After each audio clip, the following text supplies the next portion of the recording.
Hello, after 2 weeks, mayroon na naman tayo kukunin ng mga dahon talbos ng kamuting kahoy. And I'm very happy na after a week, yung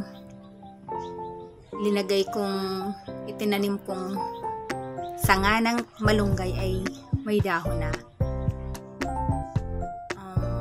It's like, it's a joy na parang may buhay na naman at makakakuha na naman tayo ng pagkain and makakatulong naman yun sa pag-sustain ng aming feeding sa school o kahit dito lang sa aming bahay.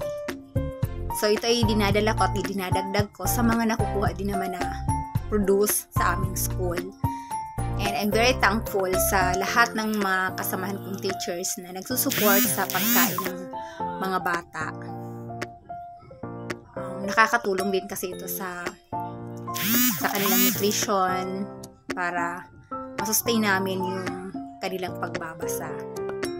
And ang sarap kasing gunitain ng mga feeding namin noon. So I want all the pupils to experience the same thing and maging maganda ang kanilang pagstay sa aming school habang nandun ako sa amin. Thank you so much for watching. See